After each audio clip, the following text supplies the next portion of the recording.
नमस्कार दोस्तों, आपका बहुत बहुत स्वागत है आपके इस बेहतरीन YouTube channel Amazon coaching classes में। दोस्तों, आज हम आपके लिए लेके आए हैं एम्पियर के परिपथीय नियम। एम्पियर का परिपथीय नियम जो कि एग्जाम के बेस से बहुत इंपॉर्टेंट टॉपिक है, इसलिए वीडियो इसको ध्यानपूर्वक देखिएगा। और वीडियो को शुरू करने से पहले यदि आप हमारे इस चैनल पर नए हैं तो चैनल को सब्सक्राइब कर लीजिए और बेल आइकन प्रेस कर दीजिए, जिससे आने वाले वीडियो की नोटिफिकेशन आपको सबसे पहले मिलती रहे। चलिए वीडियो को शुरू करते हैं बिना समय गंवाए हुए।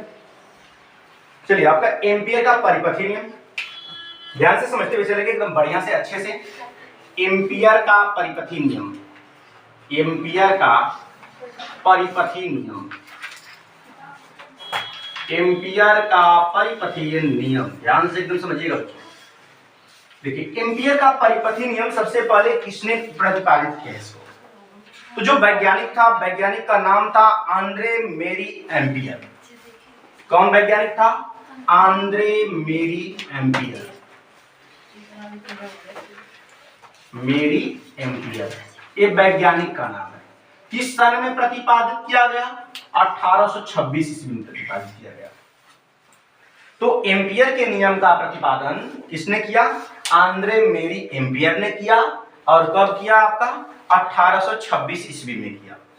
ठीक है, एम्पियर के परिपथीय नियम का प्रतिपादन आंद्रे मेरी एम्पियर ने 1826 ईस्वी में किया। चलिए अब आपको हम बताते हैं एम्पियर का परिपथीय नियम है क्या।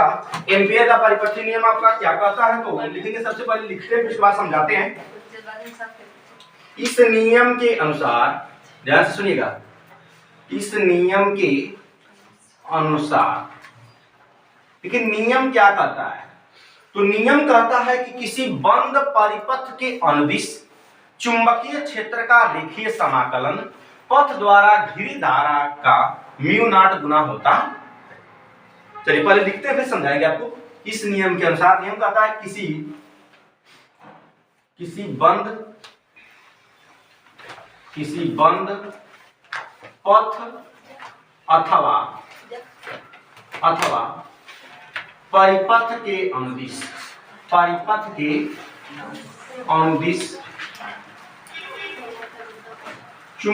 क्षेत्र का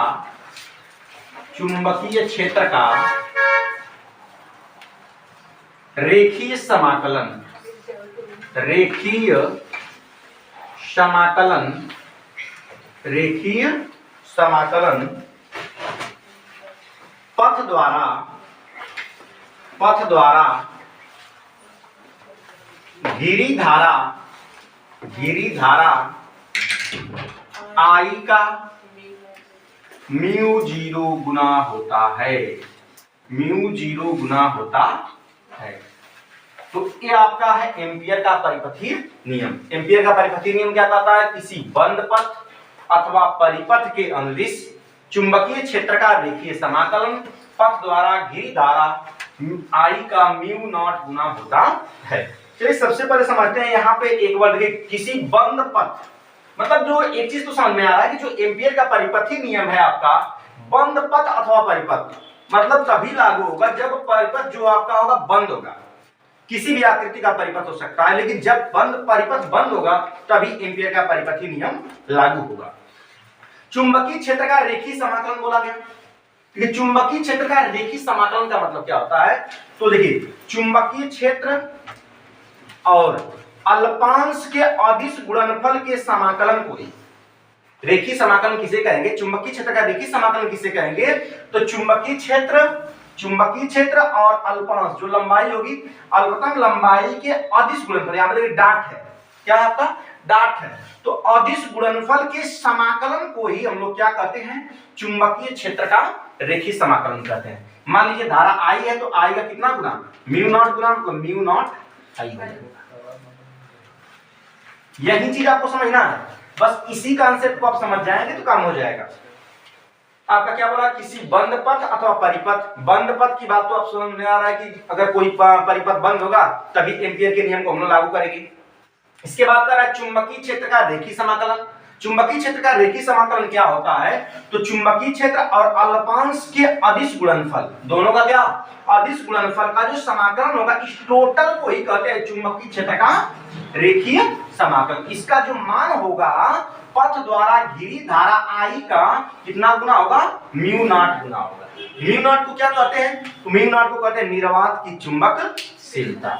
म्यू नॉट को आप बोलेंगे, म्यू नॉट को निर्वात की चुंबकशीलता कहते हैं, निर्वात की चुंबकशीलता कहते हैं, शीलता कहते हैं। ठीक है, म्यू नॉट को क्या बोलेंगे?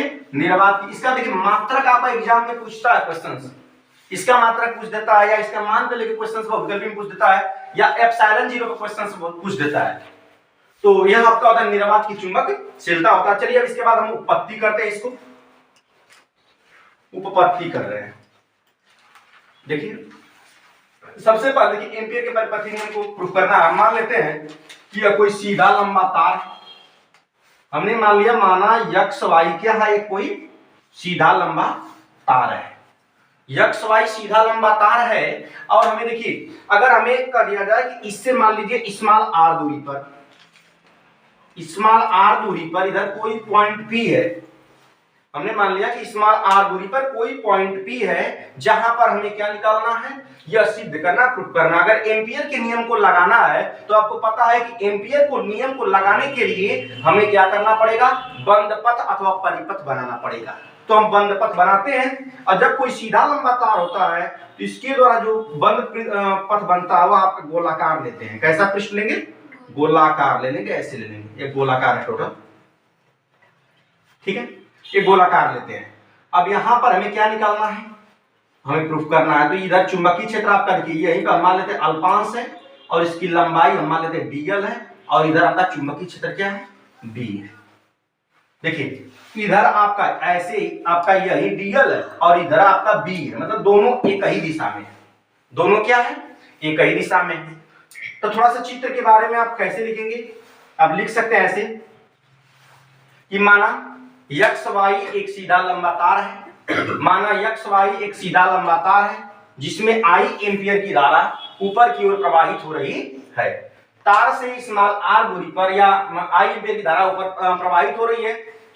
एम्पियर की परिपथी नियम को हम लगाने के लिए क्या करते हैं, स्मॉल आर त्रिज्या के एक गोलाकार पृष्ठ की कल्पना कर लेते हैं, जहां पर एक हमने अल्पांश लिया है जिसकी लंबाई क्या है, dl है, तथा चुंबकीय क्षेत्र b है।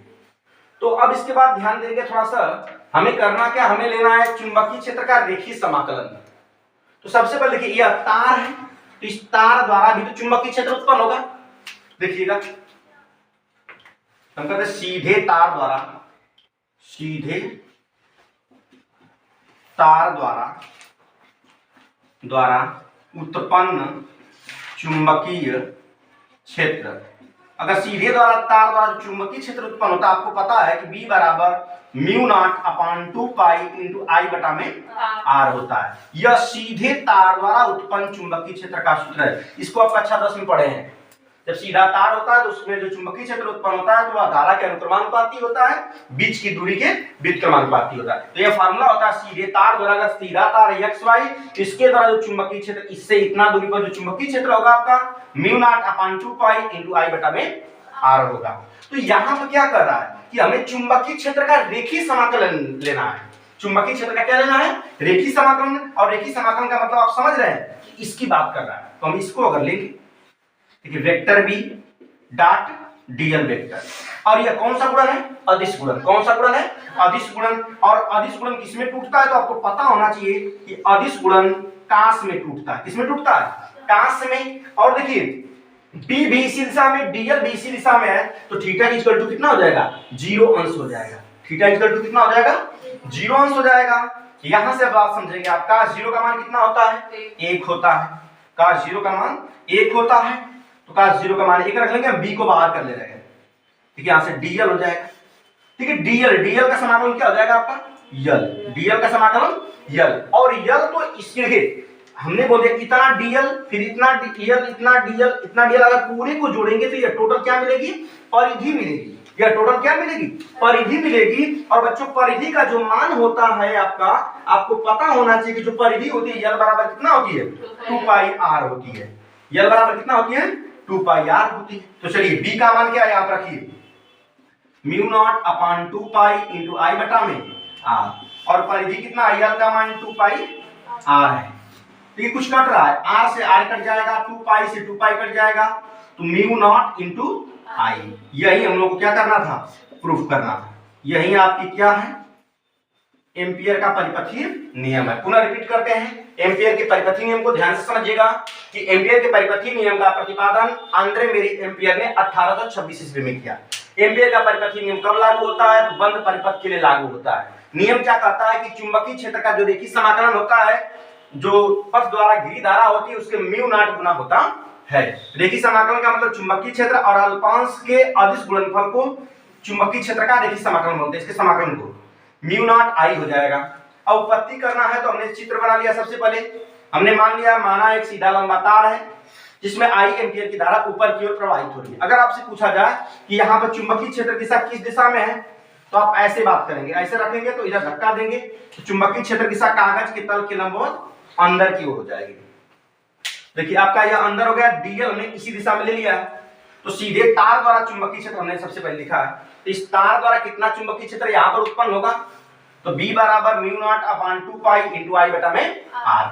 हमें देखिए इसको लेके चलना है, इसको देखते हुए चलना है, रेखीय समाकलन लेके चलना, चुंबकीय क्षेत्र का रेखीय समाकलन। हमने इसको ले लिया है, फिर इसको देखिए डाट है, डाट को हम तोड़ेंगे, डाट को तोड़ेंगे, किस गुणन से तोड़ेंगे, अदिश गुणन से तोड़ेंगे। अदिश गुणन काश में टूटेगा, सदिश गुणन साइन में टूटेगा। तो आप देख रहे हैं बच्चों कि काश में टूटेगा, बट यहाँ पे जो थीटा का मान है, थीटा का मान 0 होगा। थीटा 0 क्यों होगा, क्योंकि समझिए यही ना है, हमने इसी पर डीएल लिया है, डीएल ले लिया हमने, इसको डीएल ले लिया, इधर बी है, इधर बी है। देखिए यह डीएल, इधर बी, तो दोनों के बीच का कोण कितना बनेगा, 0 बनेगा। तो हमने 0 कर लिया, कितना कर लिया, 0 कर लिया, तो काश 0 हो गया। अब काश 0 का मान कितना होता है, 1 होता है। तो यहां देखिए बी को हमने बाहर कर लिया, डीएल हो गया। डीएल का समाकलन यल, जैसे आप पढ़े हैं कि डीएक्स का समाकलन यक्स, वैसे डीएल का समाकलन यल हो जाएगा। तो यहां से देखिए डीएल का समाकलन यल, तो यल आ गया, यल का देखिए इतना डीएल, आई टोटल तो यल है, आई टोटल बच्चों क्या है, परिधि है, और परिधि का मतलब क्या है, 2 पाई आर है। तो हम यल की जगह 2 पाई आर रखेंगे, बी की जगह यह उठा के रख देंगे, बस जो कट रहा है कटा देंगे, और यह हो गई आपका एम्पियर का परिपथीय नियम। ठीक है, तो ये था आपका एम्पियर का परिपथीय नियम।